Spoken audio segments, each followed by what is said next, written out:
All right, YouTube. I just wanted to show everybody what a bad inner tie rod looks like. So I was feeling like a wheel wobble, but everything on the wheel itself was fine, which made me think it was the tie rod. And after I did if you watched the video, I did the 3 and 9 o'clock wheel shake, and it shook. But then now to see if your inner tie rod is bad, I already took it off. What you would do, imagine the boot is still on all the way up here, and here's where the outer connects, obviously, to your wheel itself. Now, what you can do to check the inner is reach your hand under in there, grab this part, not the outer side, grab the inner side, and just push it in and out. Literally just like this. And so what'll happen, if your inner is bad, you see mine, it's got like a grit, almost looks like sand, all that dirt. You won't be able to see this with the boot all on and everything, but the way you'll be able to tell is that you will literally feel, sorry, I'm trying to do this with my cell phone. You will literally feel it. See how that moves? How that moves on and off of the tie rod itself? See how it kind of pops in and out? You will be able to feel that very obviously. I know it looks bad. I should have made the video when it was still on, but I just thought about it. But it's very obvious. So not many people address the inner tie rod, the whole tie rod assembly going bad.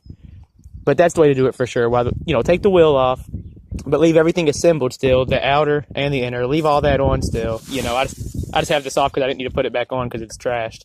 But with all that still on and in the wheel hub, you're going to want to grab, again, the boot's up here. You're going to grab up here and just literally push in and out.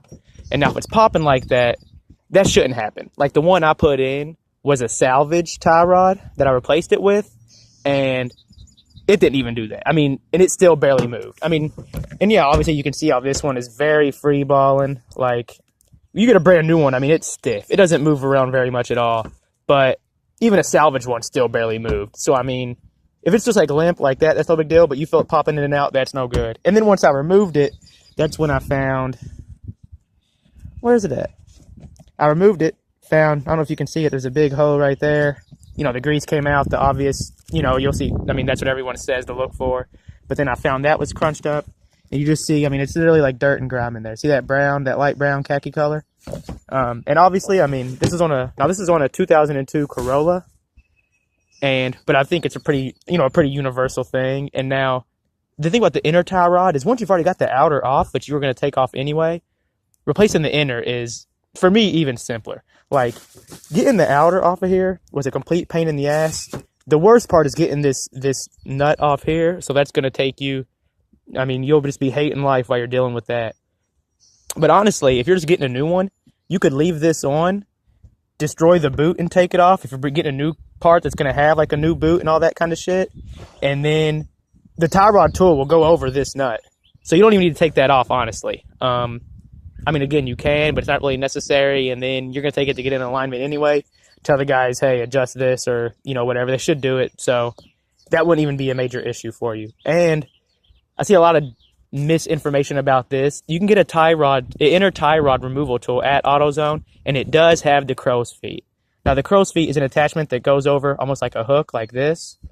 And then you slide that into this green pipe. Whatever. But the point is, they do have the crow's foot at AutoZone. So you'll see a lot of blogs and forums, people saying oh, you can't find it. No, I got mine at AutoZone. And I even got the torque wrench so I could torque everything good for a free rental also. You got to pay like a $100 deposit, but it's still free. So I just wanted to address the inner tie rod because when I was looking this up, nobody really elaborated too much. So I wasn't sure what I was looking for. And honestly, it's so easy. And if you've already got this bad boy off, you've already got the outer tie rod off, which was the most pain in the ass one to do. You're better off just, if this is in question, just remove it, And like I said, I just got a salvage one, which, felt almost new. So that's it. Thanks for watching. And I know I kind of rambled a little bit, but hope it helped you out a little bit.